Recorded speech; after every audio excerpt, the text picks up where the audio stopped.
Today's talk, ladies and gentlemen. Today is May the 25th, 2021.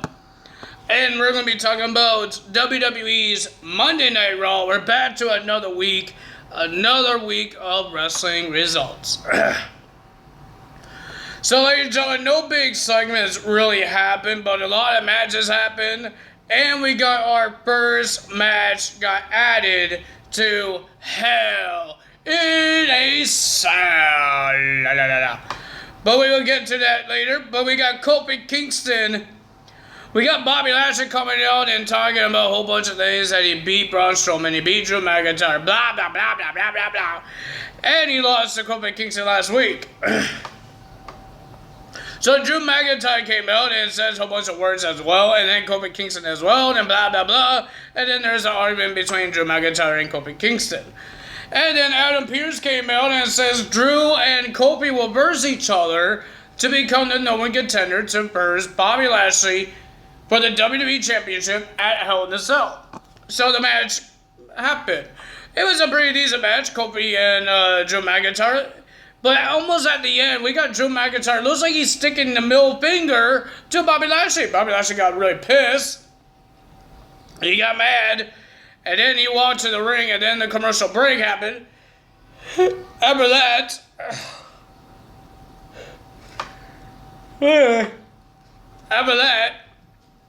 we just saw MVP and Bobby Lashley near the commentary to watch the match. And then we saw Kofi Kingston jumping off the turnbuckle outside the ring, and he landed on both Drew McIntyre and knocking Bobby Lashley off his chair. And then Bobby Lashley and MVP got really bad, so they attacked both guys and made it a double disqualification. So we heard about what's going to happen next week. Next week is going to be a rematch between Kofi and Drew McIntyre. But, ladies and gentlemen, it will still be the number contendership. But if Bobby or MVP interfere in this match, or even step foot in that ringside, Bobby Lashley will be suspended without pay. So are they going to find like a guy, like they did, are they going to hire somebody to attack these guys, just like they did with T-Bar and Mace attacking Drew McIntyre? We will find out. But we got this match. We got Nikki Cross versus Rio Ripley. It was a normal match. Because Charlotte Flair, in backstage, Charlotte Flair said she could beat Nikki Cross in 2 minutes. But she wouldn't accept the match because she already has a match with Asuka later on. And she told Rio Ripley, how about you verse Nikki Cross and beat her in 2 minutes? And Rio Ripley accepted the match. So we had 2 minutes on the clock and see if Nikki Cross could beat it.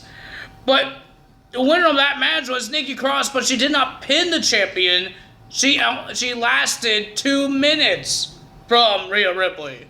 She still got a win. She beat Rio Ripley. Will Nikki Cross be added to Hell in a Cell?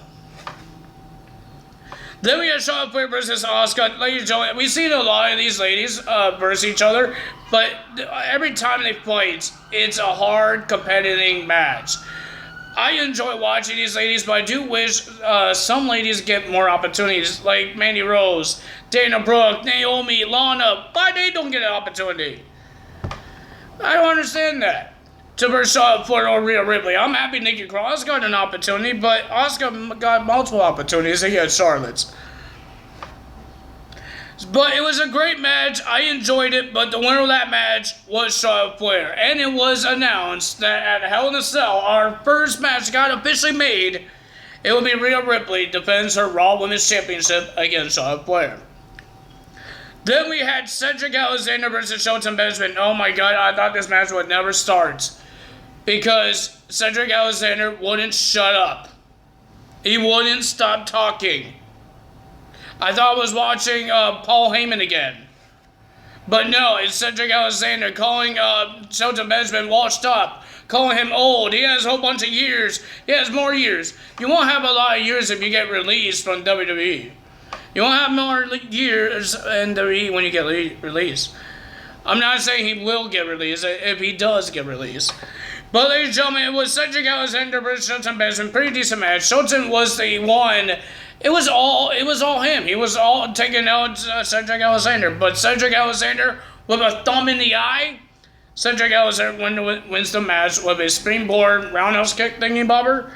Cedric Alexander gets the win. We have Riddle versus Xavier Woods, one half of the tag teams.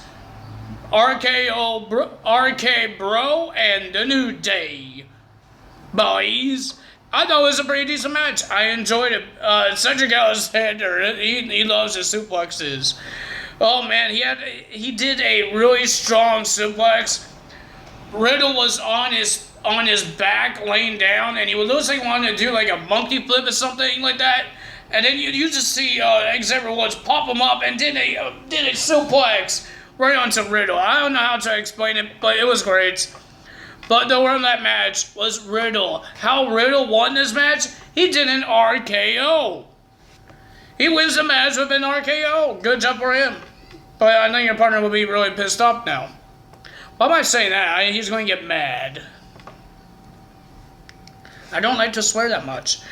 Then on my videos, we had Jackson Ryker versus AJ Styles. I thought every tag team partner is banned because everybody was not there. Elias wasn't there. Omos wasn't there. But ladies and gentlemen, we see Elias helping Jackson Ryker win the match by attacking AJ Styles. And then, ladies and gentlemen, after the win, Omos ran. We see Elias hiding behind a barricade, trying to hide from Omos, and the camera was right in front of Elias, and then we looked up, and you just see the big Omos looking down on Elias and grabs his same beard and start beating him up. And then they run on top of the stage, and Omos just shoves Elias and breaks the LED stage. Oh my God, that was just funny. Then we had Seamus versus Humberto Carrillo. And it was an okay match. It was okay. But the winner of that match was Sheamus. But the two high flyers wasn't done yet. So, ladies and gentlemen, Ricochet and Humberto Carrillo attacked Sheamus. And they both did their finishers. Humberto Carrillo with the moonsault. And Mr. Ricochet with a 450 splash. I would love to see these guys as a tag team. Please make it happen. But ladies and gentlemen, we got our main event. It's for the Women's Tag Team Championships. Natalya and Tamina versus Nia Jax and Shayna Basler. But at backstage, Shayna is getting really ticked off because of, what's his name again? Reginald.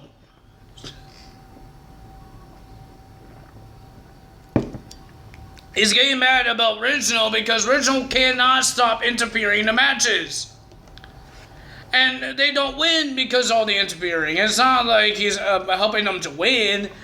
And she told Reginald, don't come out with us. If I see you, she's going to give him nightmares. Real nightmares.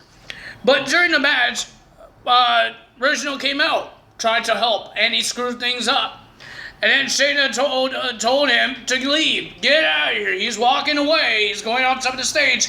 And then a big pyro bursts in his face, and he just rolls down the ramp. Alexa Bliss, what are you up to, woman? It could be Bliss. It could be Bray Wyatt. I don't know. Because there was no laugh. There was nothing. It was just a big, giant pyro. But Bray Wyatt has a little absence right now, so it could be Alexa Bliss. I don't know. Could be anyone. Why would Bray Wyatt want to hurt Reginald? I don't know. But, ladies and gentlemen, the winner of that match, and still your Women's Tag Team Champions, Natalya, after a roll-up. And, ladies and gentlemen, Miss Shayna Basler grabbed Reginald and told Reginald, you want to interfere in my matches? How about we have a match next week? It would be Reginald versus Shayna Basler next week on Raw. If you guys enjoyed this video, hit the like button, leave a comment below, hit the subscribe button, hit that notification bell, and I will see you guys tomorrow for NXT results. That's all from me today. Time is out. Bye!